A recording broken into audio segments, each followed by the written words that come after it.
Hello, co-journeyers, and welcome back to The Truth So Help Me Good. I am your host, Barbara Landry, and together we continue to explore some of the bigger questions about this journey we call life. Today, my special guest is Amy Weinland Daughters, author, keynote speaker, and humorist. She is a native Houstonian and a graduate of Texas Tech University. Amy has been a freelance writer for more than a decade, mostly covering college football and sometimes talking about her feelings. She is here to talk to us today about her novel, You Cannot Mess This Up, a true story that never happened, which was selected as the silver winner for humor in the 2019 Forward Indies and the overall winner for humor and comedy in the 2020 Next Generation Indie Awards. Amy is an amateur historian, hack golfer, charlatan fashion model, and a regular on the ribbon dancing circuit. She is a proud former resident of Blackwell, England, and Dayton, Ohio, and currently lives in Tomball, Texas, a suburb of Houston. She is married to a foxy computer person, Willie, and is the lucky mother of two amazing sons, Will and Matthew. Welcome, Amy. Thank you, Barbara, and thank you for that lovely introduction. My pleasure. I'm so excited to have you here today. I enjoyed reading your book, and one of the primary impressions I had while reading it was, isn't this a brilliant and novel approach to a memoir? Correct. Yes. I'd like to tell people that You Cannot Mess This Up is basically just that, a memoir wrapped up in the tortilla of time travel, which allowed it to be a fictional book, which gave me quite a bit of creative license, though most of it is based on true memories, dialogue and things like that. It allowed me to invent certain elements of it. Yes. So how did you come up with the idea? What was your process? How did this all begin for you? Well, I didn't come to writing as a career choice. My family, my husband and I, and our one son at the time, moved to the UK for 3 years, and so that I didn't have a work visa. We went for his work, and and all of a sudden I had all this time on my hands. So I was like, oh my God, what am I going to do? And so I had always written on the side. I'd written short stories. And so I really started writing seriously, almost out of desperation. And I wrote about college football for a long time, and I got the confidence to do a bigger project. I'd had this idea for this book kicking around in my head forever that I would write myself back in time to my childhood. And I thought my whole intention, Barbara, was I'm going to write this hilarious, nostalgic journey. But then once I started the actual writing, I realized that if you're going to write yourself back into your own childhood and be a stranger dropped off for 36 hours at your childhood home, oh my gosh, feelings.com, you're going to have to deal with these memories that you've made. You're going to have to deal with these relationships on a different level. And I ended up writing this catharsis that I never intended to write, which that makes it almost magical to me because that was not really my intention going into it. So how did that present itself? Like at what point did you realize, oh wow, this is something way bigger than you thought it was? Well, I spent one because I had two small children at the time that I started the book. And so I literally got a VCR and all the family photos and all the stuff. And I went to a hotel room for a weekend and I started watching it. And really, when I started watching myself as a child, and I was, I was probably ADHD, but they didn't have that in 1978. So I was just, and there was a clip, a video of me in this Christmas costume, like flailing around the house. And a visitor had come, one of my mom's friends, and I was so close to this person. I like personal boundaries were off in this video. And I was like, oh my Lord. And I watched her and I was like, wait a second, this kid is off the chain. And that really started the process of wait a second. This is going to be like, I'm going to have to deal with her. Like, if I actually was 40 something and dealt with her at 10, what would that look like? And those immediate feelings I have are like, wait a second, this is not what I thought it would be. Like, yes, this could be funny, but also wait a second, she's off the chain. My mother's just trying to survive. My parents are the same age as me. This is the 1970s. Mom had no opportunity to do anything other than what mom was doing. My brother and sister, I'm still jealous of her. He has no clue what's going on. And then it just became, when I began to write the story, it was like, wait a second, this person, the protagonist, is going to have to feel a lot of things from being in this environment and not being able to get out of it. Right. So you were 48 in the story when you time traveled back to your parents' home in 1978, and it was for Thanksgiving, right? Correct. And Correct.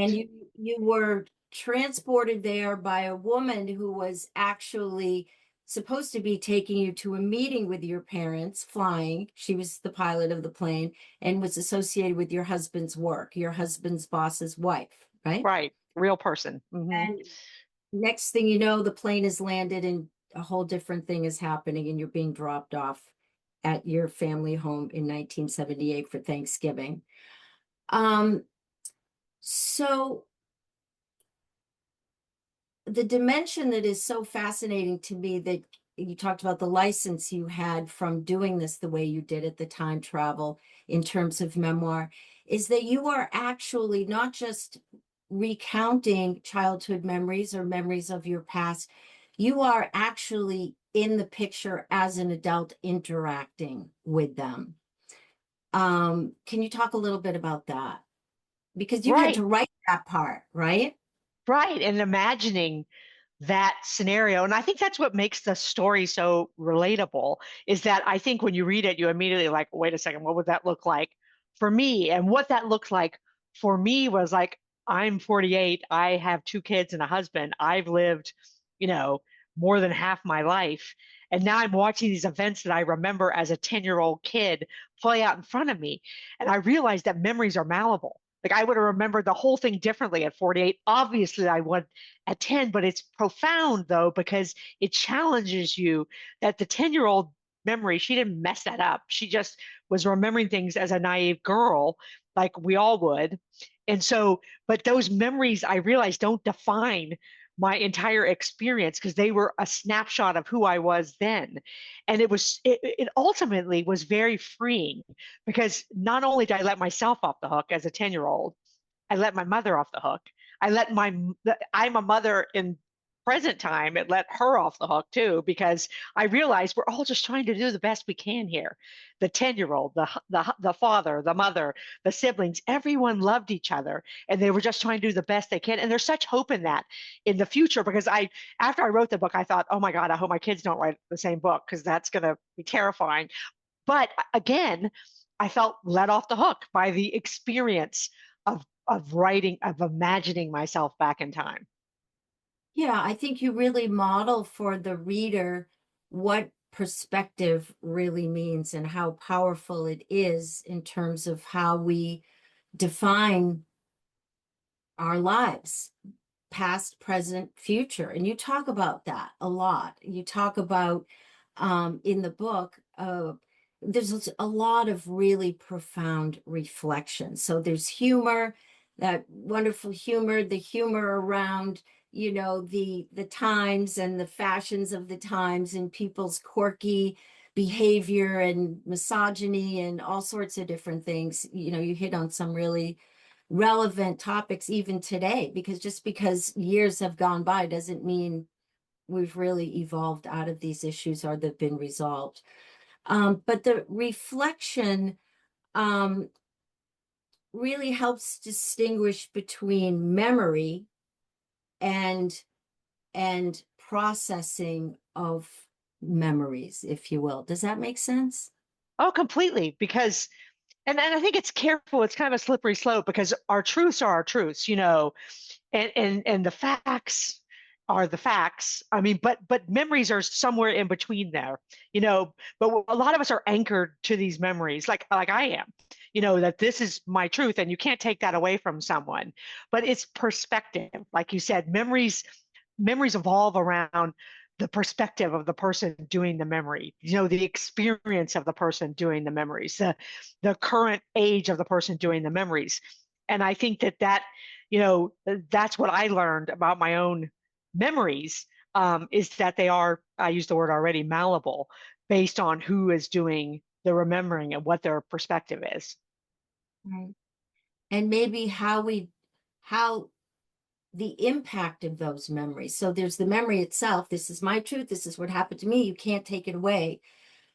But what we do with that and how in turn we see the bigger picture. Like I love all the reflection around looking at your parents, and the bigger picture of being human.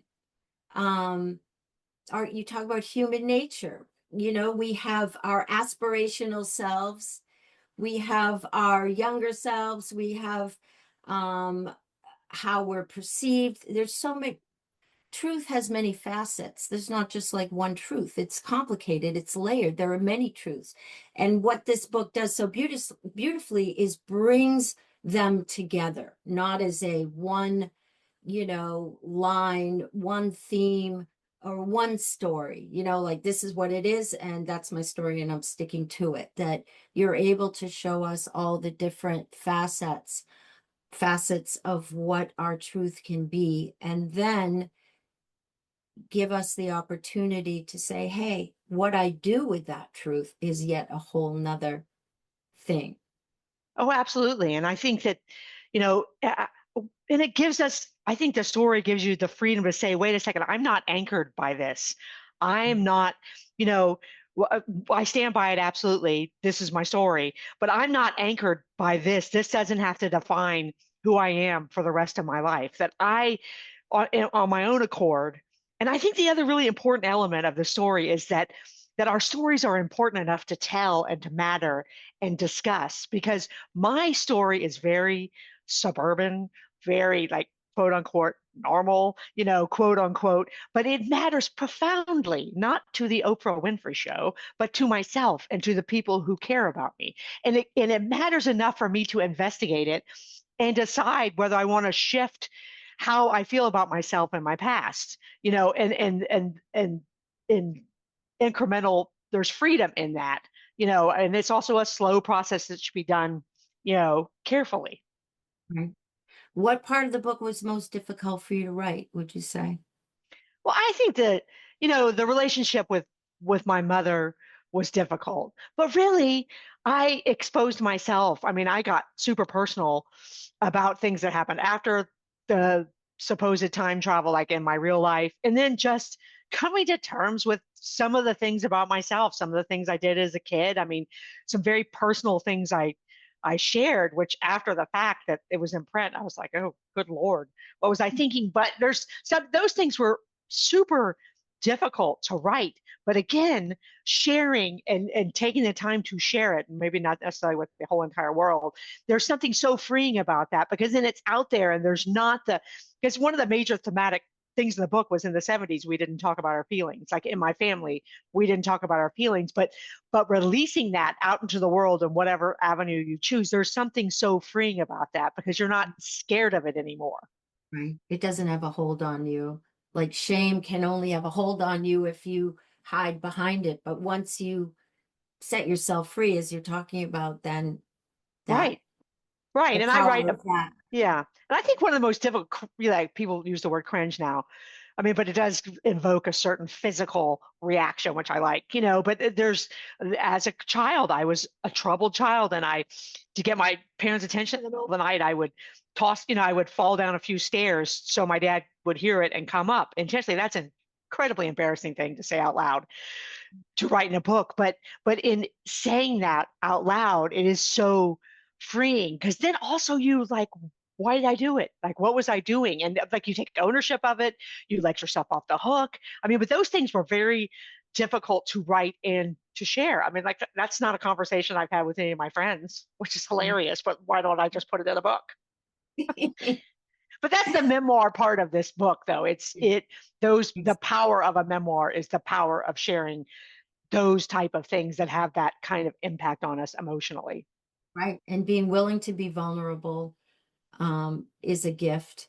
And it's also where our strength is. I believe Brene Brown has made reference to that, vulnerability, being vulnerable is where our greatest strength lives. So there's power in it for you, and then there's power in it for the reader. So it's a great gift. Thank you so much for doing it. So the title, You Cannot Mess This Up. Tell us about that. What does that mean to you and why did you choose it? Right. And the publisher liked it because it was a line that my time travel guide said to me before we went to the childhood home, no matter what you do, you can't mess it up. But what it turned out to me to be, and I love the subtitle, A True Story That Never Happened. That's my Yes. favorite part of the title. But because that's what you said about the different approach to memoir. That's exactly, it says it all in one line. But what it came to me, that I think what the title has come to mean to me since the journey of the book is that it's that message of hope, like letting everyone off the hook. You can't mess it up, Barbara. You can't mess this up. You can't mess. Is if we're operating in love and goodwill, we can't mess it up. We're not going to mess it up. It feels like we're messing it up. Like my time travel, I wasn't going to mess that up. That wasn't going to affect anything in the future. That's the theme of the book.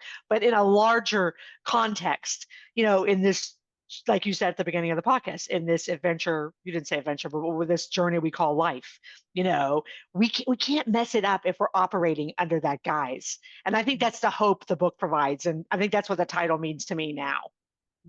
Yes, yes. And you've described your writing style, or one of the things that you really are proud of, I think you said about your writing style, is that it's about hope and about humor. And you certainly accomplished that or gifted us that in your book. And yeah, it kind of reminds me of what is life is too short to be that serious. I mean, life is important and it's big, but it's also meant to be, you know, light and you got to have some humor along the way. Otherwise, it's Right. a slog. No, it Doesn't is. have, And yeah. yeah. And what a compliment. And that's very humbling to me. But I think that one of my favorite things in the story, in the novel, are how it will get. And I know I wrote it, but and I'm not blowing smoke up my own butt, but when you get to a point where it gets really serious and then it just comes in with some zing, Yeah. like hilarious. But I think that represents life, like you just said. Yeah. I think that's how life really works. We can get down there and really emotionally investigate things, but the truth is life is pretty funny, Yeah. and those moments of relief and reprieve are almost more beautiful than the emotional, discoveries and, progress we make. How did your family, your siblings, your parents react to the book? That's a great question because I was scared, Barbara. I was a scared Okay. woman after I wrote it because my dad had told me, he was like, don't ask for permission because they all knew about the project. We didn't really know it was going to be a book, but I mean, they knew I was writing it. And so once I got the like I it was going to be published, I was living in Ohio at the time, and I was home for at Christmas in Houston. And before I left, like literally before I drove out of town, I dropped off a copy at my brother and my sister and my parents' house and said bye. Very, and I only did that because I was encouraged by my closest friends. They're like, you have to do this. You can't just let this book come out, and they haven't read it first.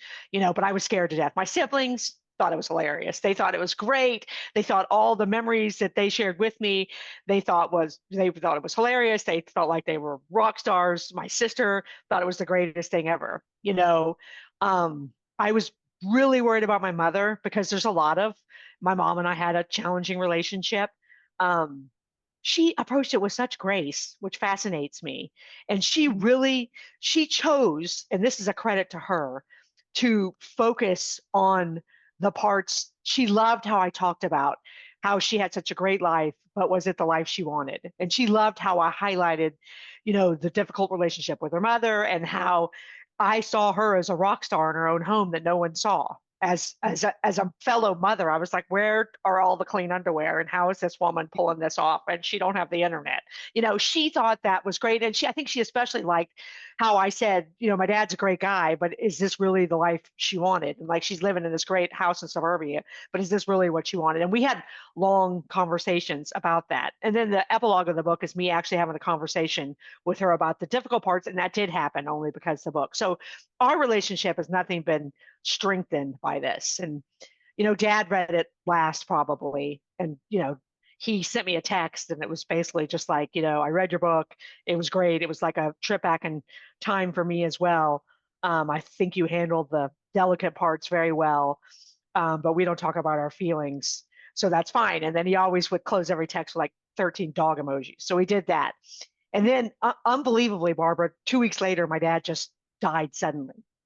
And Oh, so he never saw the book get published, but he read it. And what a gift!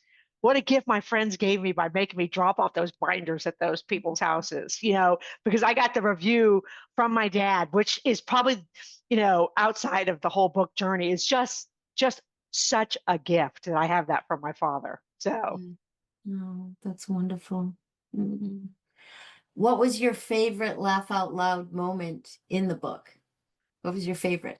And there were uh, many for me, so I yeah, there was, I don't know, the whole scene at Hickory Farms when we go to the mall in 1978, and the whole scene about little Amy with her bug eyes and the beef sausage log and all that, that kills me still when I read it. And when you yeah, write something, you've written, you're kind of over yourself after a while, especially when you go through the book process. But that still totally cracks me up. yeah, yeah, it's great. Oh, here's a good question for you. If the book were to be made into a movie, who would play Big Amy, being you at 48, and who would play Little Amy, who was 8 at the time? Was she 8? She was 10, yeah. I Okay. I don't know enough about, and I have a side note on that. I don't know enough about child actresses. I think that'd be a tough role to cast because Okay. you'd have to have somebody who's pretty zany. But as far as I immediately think of Melissa McCarthy or somebody like that who's funny and has got like an edge to her, and also like a silly edge, but also like not totally confident but funny, and I think that would be great. But as a side note, and I've just been told I can say this, I'm not at liberty to give much information, but a screenplay has been actually written for this book and it's in development. So I'm not saying it's going to happen, but that's a great question. I've never said that out loud on an appearance, but the Well, producer just told me this morning that I can say that to you. So, so exciting. Oh, I can't wait for that. I hope it happens. I think it will. So there is something really powerful about writing yourself into a story where you are interacting with your younger self, right? And that right. is it's just so powerful. So you said it was cathartic. I can't imagine you could write about that and interact with your younger self the way you did without coming away and having a different perspective about yourself, even in real time or your younger self. Can you talk about that? Like, how did it change your perception of yourself? Right. And that's a great question because that to me personally, that was one of the most impactful journeys that I took. And I went literally and I told the story about me watching that video of myself and just being like, oh my God. And I write the first scene when I see her, I write it based on that emotion. I'm like, oh my God, control yourself, fit in, like, let's get it together, little Amy. But I went from at the beginning of the story feeling that way to the journey of writing the book and experiencing the story that I made up, to where I was like, wait a second, this kid is not afraid to be herself. She's out there. Of course, she's 10, so she's naive and she's oblivious. But I realized, Barbara, that I lived a lot of the best qualities of that little kid away, not because I did it intentionally, not because any of us do it intentionally, because that's what life does. Life beats it out of us a little bit, or we do it to survive, or why, or however we do it. But I went from trying desperately to get away from that kid to I want to spend the rest of my life honoring that kid and I want to be more like her. And if I could live the rest of my life being more like little Amy, I think I would be so well served to do that. And I think that is so relatable to people. And I think that's one of the things, other than the humor, I'm most proud of in this book is that, and I know a lot of psychologists talk about child self, and this is just that avenue to do it that is, totally impractical, but can be done in your own head. So, Right. Fabulous. And what is it that you hope that readers will take away from this book, if not just what you just said? right. I think that, first of all, I mean, if you laughed out loud, if you read it, I mean, that's 100% the best thing that could happen for me as the writer. Secondly, and I touched on this, I hope people, when they relate to it, realize that their life does matter profoundly. No matter what the context, a human life matters no matter what. And we live in a world of exceptionalism where, you know, with social media and other things, unless our story is exceptional, we don't get 1,000 likes and we don't get mentioned in the reels and all the other things. I don't want to sound like I'm 100 years old, but, we don't get those things. But our life matters regardless. Right. It matters profoundly, regardless of how the rest of the world sees it, profoundly enough to investigate, to look back, to look forward, you know, and with people we trust around us. So that, and then like you said, the third part would be what I just said, that is Yeah. is is the value of our child self. Yeah, and I think you really give us an opportunity to look at that and examine the part about, social media by taking us back to a time before that was all there, and how as a time traveling transplant you struggle with that. Well, where's my phone? I got to look this up, and then of course all the notes you took along the way, which I won't spoil that part, but um yeah, I think it's refreshing to be able to go back in time within our own lifetimes and see that what we have now is not necessarily representative of what's best or really true to ourselves as people and as people who want to be connected to other people. Is that really what social media represents? Right. Um, And I love the part where I'm trying to write myself a note and I realize I don't have Google, so I want to do some quote because I knew the Amy would think that was great if I quoted a president or the Bible or anything, and I couldn't do that because I was going to have to come up with it on my own accord. And I think that's a really, besides, like you said about social media, it makes us realize, and there's a line in the book that our intelligence is not based necessarily on the speed of our internet connection. Right, exactly. Oh, you had some wonderful lines like that. And just, yeah, as I said, the reflection is really, really profound. Um, how do we get a hold of this book? Yeah, it's available wherever fine books are sold. So, I mean, obviously, Amazon, but I, like to support independent bookstores because it's a dying thing. And there's a website called bookshop.org, and it's not Okay, as quick as Amazon, but you can get the book there, and it directly supports an independent bookstore. So if you can't walk into the walls and order it, which is absolutely possible as well, you can support a small bookstore that way. wonderful. Awesome. Well, thank you so much for joining me today. It's been a real honor and a pleasure to talk to you, and really an honor and a pleasure to read your book as well. So here it is. You cannot mess this up. A true story that never happened. Thank you so By much, Barbara. thank Thank you. you. Yeah. Take good care. You too. Thank you.